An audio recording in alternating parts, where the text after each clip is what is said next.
welcome to the channel. Trees, they were sacred to our pagan ancestors. Certain parts of the forest were sacred. They had groves of trees that were sacred, and sometimes individual trees that were sacred and used for healing.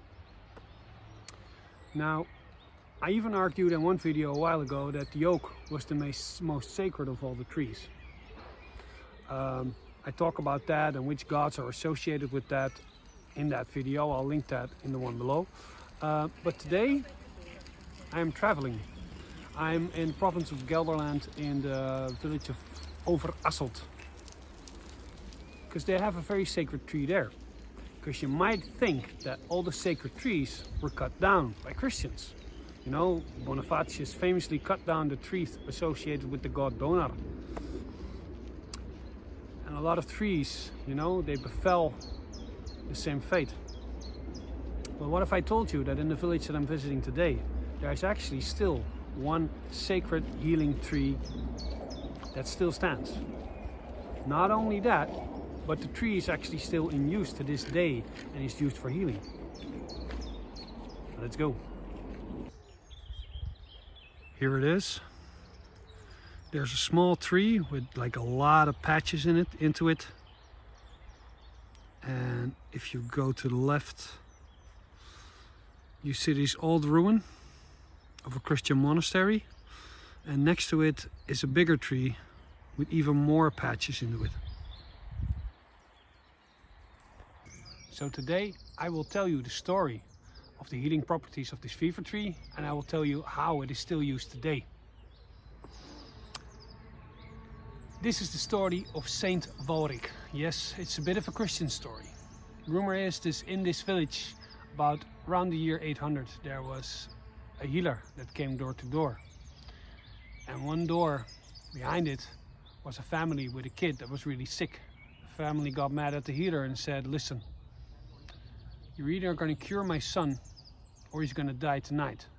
So either you're a really great healer or you're a fraud, one of the two.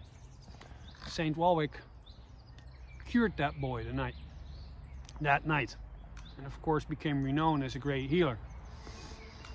He, of course, as was customary in that time, went on a pilgrimage to Rome, where he became a priest, a Catholic priest. So he came back a decade later, and he was a priest and he healed the people. Now, so far this is a pretty Christian story, but this is where this gets a bit pagan and a bit crazy. People were saying, listen, Walric, when you die, you know, where are we going to go for healing? And he says, listen, I have an idea. When I'm dead, I just plant a tree here where I always did my healings. And if you're sick, you can just hang pieces of cloth on that tree, and that tree will take away your illness. Now, why is this pagan? Well, you're letting a tree heal you, that's kind of pagan. But it's actually a very old pagan custom. I don't know how to translate this in English, but in Holland we used to say a lapjesboom, which translates literally to something like a cloth tree. And that's what you see behind me. You have the one here, and you have like the ruin with a bigger tree with some more cloths behind it. Now, I'm gonna walk through it so you can see it and maybe even feel it better.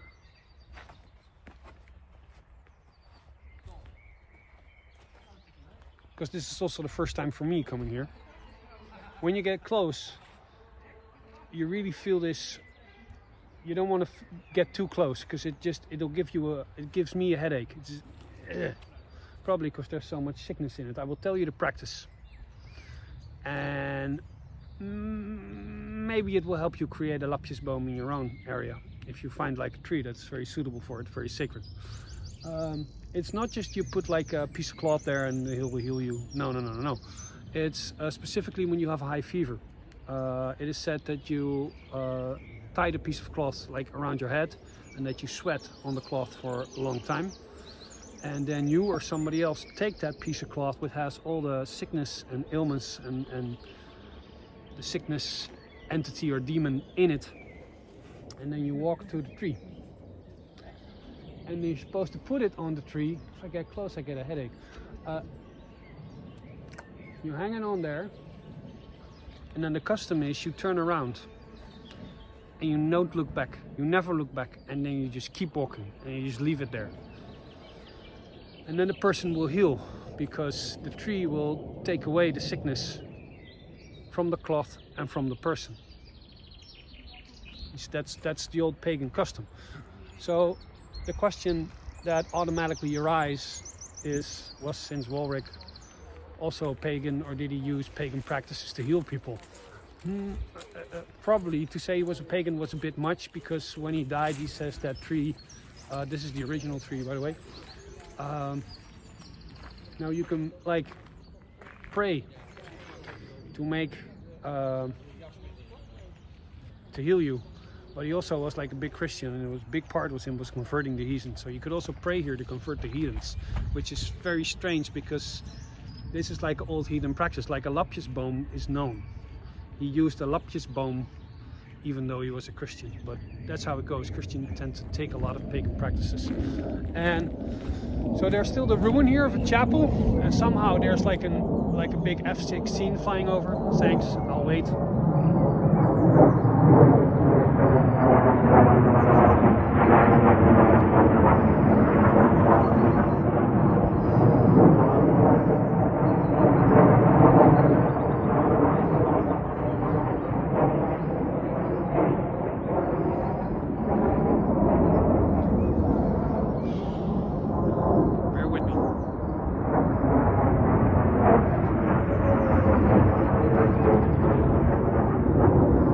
Sorry about that, folks.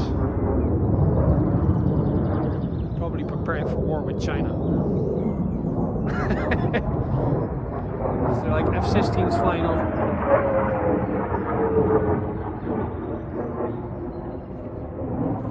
Okay. Terribly sorry for that. Hope you'll stick with me through this shit. I'm now standing in the ruins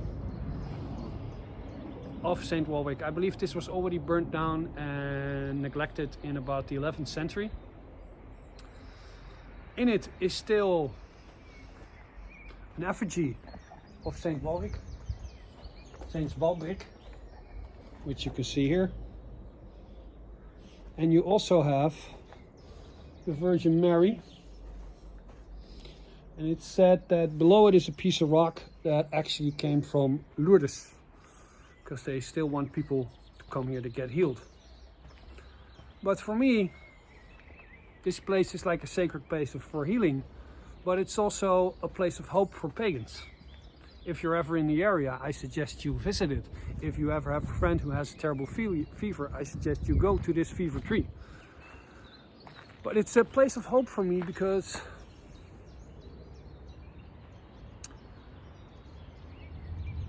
see this monastery? There's basically nothing left. You know what is still left? Trees. And the sacredness of trees. Troubled times will come and troubled times will go. But the earth, the trees, the skies, everything will still be pagan. Thanks for joining me on this little trip, and I'll see you next week.